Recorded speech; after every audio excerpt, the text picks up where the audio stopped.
Welcome back to this Board Game Officer. Actually, today it is the Doctor Board Game Officer. So I do have my doctorate in physical therapy, therefore I am going to help you not hurt after and throughout GenCon. Well, as little as you might hurt.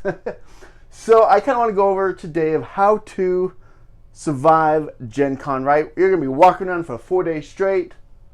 Well, possibly, or you could be sitting down all the time and playing games if the exhibition hall is not your thing. I want to go through a few things that you can do to make it a little bit better. As a caveat to begin here, this is not advice for you. This is general advice for everyone. This is not medical advice for any individual person here. This is just general thoughts and things, so take them accordingly. So first off, I want to talk about just some few things that you could bring, and then we'll kind of get more into like the physical therapy kind of things, right? Where you're actually stretching, some warm-ups, some stuff that you could do. But just to go over some things to survive everything of Gen Con. The first thing is definitely going to be a water bottle, right? You're going to want that water bottle. You're going to be walking around, like, it's going to be crowds. It's going to be hard to get to a water fountain. Number one thing that is going to help your body is to stay hydrated. So bring a water bottle. The next thing that goes on to that is the snacks. Having, you don't need like a full big backpack. Just, one of those like little straps, or heck, a fanny pack. Those are in nowadays, right? Well, heck, it's Gen Con. We're all geeks. It doesn't matter. But, right, having some snacks, especially some high protein stuff, maybe even some sugars, just to kind of get those energies back up. The next thing I want to talk about is medications, right? Tylenol, ibuprofen, Advil, any of your acetaminophen or NSAIDs. Non-steroidal anti-inflammatory drug. NSAIDs, right? Those are like your ibuprofen and your naproxen and stuff like that. So these medications, they're just going to help kind of keep that pain level down throughout the day. I don't like to do too much with those because they can be bad for your liver and your kidneys and everything. So don't take them liberally, but definitely bring them if that is something that you're kind of worried about, is that soreness and stuff. It can help you with that. The next thing is going to be shoes. Now, shoes are so very important to make sure you get those good, comfy shoes. However, by this point, right, Gen Con's in like a day or two.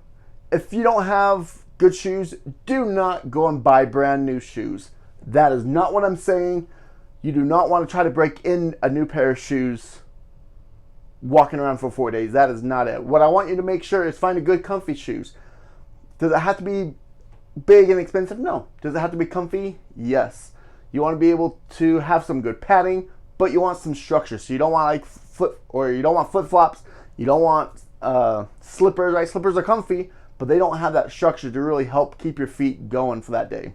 And even some people have said, bring a change of shoes, right? If you're walking around all day and your feet get sweaty, being able to change out socks, which is what we'll talk about next here, but also shoes, can actually be pretty beneficial. So you've got like, if you're looking at two pairs, you're like, should I bring these ones? Should I bring these ones?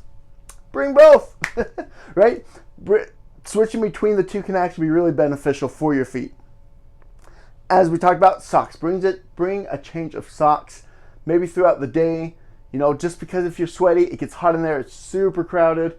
Having a change of socks can help get rid of that sweat, which gets rid of all that moisture in the feet that could just build up the athlete's feet or any other type of crud going on down there. Which goes into the next is moleskin. If you ended up buying a new pair of shoes, or if you have a shoes that sometimes when you wear a long time you could get rubbing on that skin pretty good, bring some moleskin. Moleskin is going to be basically a little patch that you can stick right on your skin, right where your shoe rubs, so you don't get a big old blister on your foot. Or if you already got a blister, you can put it on top of that blister, so as to make it worse. So bringing moleskin and or band-aids. Band-aids can kind of do the same thing. They're just kind of bigger and more annoying, but they can do the same job. Next up is some baby powder and or some anti-chafe cream, right? The pits, all the areas that the skin wants to rub, right? And even into the feet even, right? To help not get so much moisture in there from the sweat. Bringing that can kind of help calm down that skin friction between the skin itself and between other things like shoes and everything. Now, for the end of the day, you could bring some icy hot type cream, right? If you've been walking all day, those muscles are nice and sore. Bringing some some type of icy hot, biofreeze, any of those type of creams that can really help kind of calm those muscles down at the end of the day. Definitely not like a magic pill or anything, but some people really like that feeling. It helps calm the muscles down. One thing to bring is deodorant, right? It's going to get sweaty in there. It's going to get hot. It's going to be crowded. Being next to that person when they're sweating, right? We're all going to sweat. It's not like, oh, don't sweat, right? We're all going to sweat. It's going to happen. But getting some deodorant, so when you do sweat, your odor doesn't go too far from you, right? Be nice to those around you. Bring that deodorant. And so I got a handful of these actually from a Facebook page of a post about it on the GenCon fans of GenCon page. And one person actually said toilet paper, which at first I was like, what? But, oh, that's not exactly what I said. But I was like, you know what? That's actually pretty smart because you don't want to be stranded in the bathrooms there. In theory, they're used to this, so they should be able to be replacing all day, but you don't want to be that one stranded on the toilet, no toilet paper because you forgot to check before you sat down, right? If you have that, you know, just a small little thing of toilet paper, that could save your butt. And the last thing is bring in one of those external chargers for your phone, right? Because you might be on your phone looking up stuff. The last thing you want to do is your phone to die, so then you can't buy it or you can't order an Uber to get back to your hotel. You can't order food, right? The last thing you want to do is your phone to die. So bring in a portable battery charger and the cord so you can charge your phone throughout the day. All right, so that was my general what to do with GenCon hat. Now I'm going to put on my Doctor of Physical Therapy hat on here. Now what can you do to really kind of keep your muscles going and for those 4 days? Now the first thing is I am way too late for this because GenCon's in a day or two. But the first thing you want to do is work up to it. Walking around for 4 days, walking, 10, 15, 20 miles in those 4 days, just around the exhibit, going to the other hotels for the playthroughs, right? There's a big area that you can do a lot of walking. Start 2 to 4 weeks before GenCon, start going for walks, wearing a backpack so that kind of so you overload your walking a little bit more. Obviously a little late for that, but just for the general sense, that is probably the number one thing you could do is prepping your body, going on walks beforehand to kind of get your body used to it. The next thing that you want to do as you're walking around the hall, take breaks. Now, a lot of people will be like, oh, I don't want to sit down for 15, 20 minutes, so I'm just going to keep going. There's things called micro breaks. Micro breaks is when you sit down 15, 20 seconds, right? You're not spending a whole 20 minutes slowing everything down. Sit down for 20 seconds and then stand up and get back going. You will be surprised on how much that helps you keep going, right? Every 15, 20 minutes, sit down for 20 seconds, 20, 30 seconds, stand up and keep going. Anytime you find a chair can actually be pretty darn beneficial. So if that's something that sounds like it could help, try those micro breaks as you're walking around the convention hall. Obviously, it's going to be hard finding it in the actual exhibition hall, but a lot of times out there where everyone's playing games, there's usually a chair here that you could try to sit down real quick just for 20 seconds. All right, now what we're going to talk about is 2 things, is warming up and stretching. Now, a lot of times we think of those like, oh, let's warm up, so let's start stretching, right? Yeah, there's benefits to that, but even, this is going to sound controversial, because you're going to be walking around all day, right? But I actually want you to warm up in the morning before you leave your Airbnb hotel room to do some actual active warm-ups. Meaning, right, just like you see all the athletes going out, doing some high knees, doing some butt kickers, doing some like big movement. Sounds backwards because you're like, well, I'm going to be moving all day. Why do I want to exert myself on day or on hour 0, right? Having left, but I want to exert my legs. What this does is actually wakes up the muscles. So when we're walking throughout the day, all the muscles that need to be turned on are already turned on. Our body has basically levels of activating the muscles, meaning the big muscles actually activate very last because the body doesn't want to activate anything that it feels like doesn't need to. So if you go from doing nothing straight to walking for a long time, it's actually going to take a while for your body to wake up all the muscles that it needs, because it's going to try to use as little as it feels like it needs to do whatever you're asking your body to do. But if you start with bigger movements and stuff, which we'll kind of go through a couple that are just good general ones, but by doing those bigger moves, that tells your body like, oh hey, we're going to be doing stuff, I need to turn all the muscles on to do everything. So then when we go out for that walking, your body's already prepped for it, and you don't have to slowly try to wake your body up as you walk throughout the day. So that can really help, especially with low back pain with walking, trying to get all the muscles woken up. Is that the phrase? Right? If you can get those muscles going, that's going to put less stress on your back, because everything's in the hips and legs are working, so the low back can kind of rest a little bit, if you know what I mean, right? That is the first thing, is warming up. And then throughout the day and at the end of the day, that is when you're going to want to stretch. Once your muscles have really gotten a good work through, stretching those muscles can help calm those muscles back down. Now, general thing with stretching is I always like to tell people, you want a good moderate stretch, right? You don't need to be that gymnast that's folding their body in half, pulling as hard as they can to get as much flexibility as they can out of the muscles, right? No need for that for what we're doing here. All you need is a good moderate stretch, and then you just hold it for 30 seconds. They've done some studies, and they kind of come out that 30 seconds is like basically the best bang for your buck, right? Doing more can be beneficial, but how much more beneficial is probably not too much. So 30-second hold for every stretch that you do is going to be kind of your sweet spot for what you want to do. So let's go through, just 2 to 3 warm-ups and 2 to 3 stretches that you could do throughout the day. So the main thing with warm-ups is going to be the lower legs, right? That is what's going to be working all day walking. So we want to make sure we get all of these muscles working here. So, like I said, we want those big muscles. So just doing high knees, right? You don't need to do it like jogging or anything. Just right here standing, getting those knees up as high as you can. Get all those muscles to really wake up. Exaggerating all these movements is what you're going to want to do to make sure we're asking all those muscles to wake up and do what they are supposed to do. So this first one here is just the high knees. The second one here is going to be, you're going to see a lot of runners do this, right? Swinging that leg back and forth here, right? One thing I want you to focus on here, first one we focus on bringing that knee up. This one I want you to focus on bringing that leg back and actually squeezing your glutes a little bit here, right? Getting those back hip muscles activated there.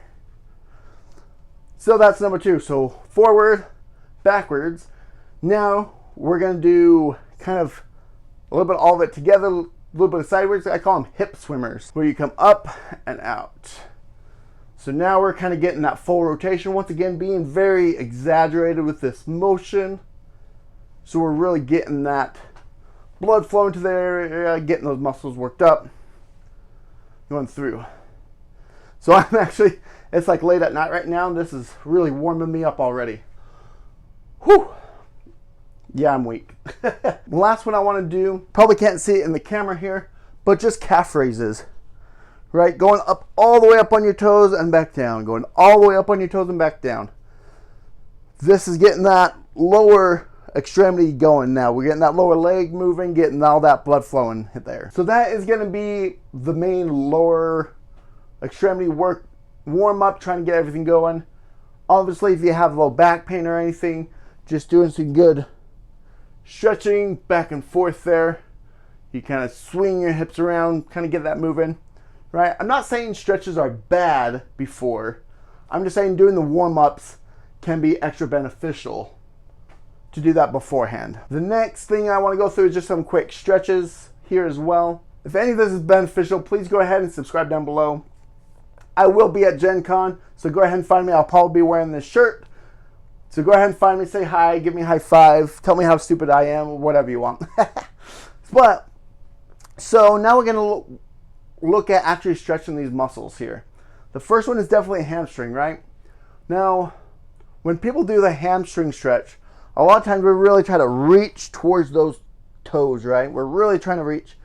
What that does is that's bringing a lot of that low back stretch in there, which is not bad, but that's not what we're going for with this stretch. So one thing that I want you to do is you're going to put your heel down. I know you can't see my feet right here, but you're going to put your heel down and toes up in the air there. And then what I want you to do is I want you to keep your body nice and tall and straight. And then you're going to push that butt back, and you're going to feel that stretch right down the back of the leg there, keeping that toe up off the floor there. That is going to target that hamstring. And obviously, doing both sides, like I was saying before, 30-second holds with all of these stretches. The next is going to be the quads. Find yourself something to be stable on. Just kind of grab that foot or ankle. If you're unable to reach back and grab that, another thing you could do is just grab a chair, put your foot up on that chair. Then what you're going to do to make sure we're really getting that stretch there is actually to squeeze your glute there and lean back a little bit.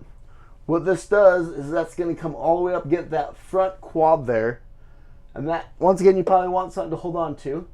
But that is going to be a way, if you can't grab your leg, this is going to be a much easier way to get that quad stretch there. Squeeze the glute, which is going to bring the hips forward, and then lean the whole body back, right? We're not extending the back. We're just bringing that whole body back again, getting this angle of the whole body to get that quad there. But before we go on, let's go ahead and have a word from my sponsor. So I just wanted to thank BoardGame Officer. He is my sponsor today. He is an amazing dude. This channel just wouldn't be anything without him. So I just want to give a big shout out to my sponsor, BoardGame Officer. Awesome channel. Go ahead, check his channel out if you're not already doing that. And subscribe to his channel, because that would just mean a great deal to me, because he's done so much for me and this channel. And back to your stretches. All right, man. Love my sponsor. He's a great guy. Man, just awesome. The next is going to be your classic groin stretch, right? Taking a good little straddle, leaning to one side. Feel that stretch right there on the adductors there. Once again, 30-second hold. Once again, 30-second hold. One more is going to be the calf stretch. Maybe I'll put like a picture here or something, because I know you can't see it, but what you're going to want to do, once again, knee straight, heel on the floor, toes up. But now you want your toes up on something, and you want to shift your hips forward to get that stretch on that calf. So that all focus on lower extremity, mainly because you're going to be walking a lot, and low back pain often comes from the hips, because the hips have a lot of motion, the back not near as much motion. So if the hips can't control it, the low back is going to kind of go out of whack. So if we could really get those hips going and ready, it is going to take a lot off that back. But we still want to do some type of back stretches. So I might get canceled for this one. But because it's going to look like a certain dance that people like to do. But this is the way you could do it standing. You could also do it just down on your hands and knees, which is where I usually do it. But if I got down on my hands and knees right now, you wouldn't be able to see me. But I don't know if I want to do this one. But because I don't like doing it this way. But what you're going to do is put your hands on your knees, and or just get on your hand and knees. And you're just going to round that back out. You really want to push those shoulders forward, round that back, feel that stretch all the way through the back. And then you're going to go opposite, and you're going to push that butt out and really feel that those back muscles activate there. And you're going to kind of go back and forth here. If I go nice and slow here, it just looks like a good stretch. Not like any certain dance that people might do. all right, that's enough of that one. But that is one way you could really get that back moving a little bit more. We get a little bit of stretch of those muscles, and then we get a little bit of activation of the muscles. That's what we like to call a stretch and flex kind of a movement, because we're stretching the muscles and then immediately flexing those muscles. And that could really bring that blood flow to that area, which can really help relieve that back pain if you're having any.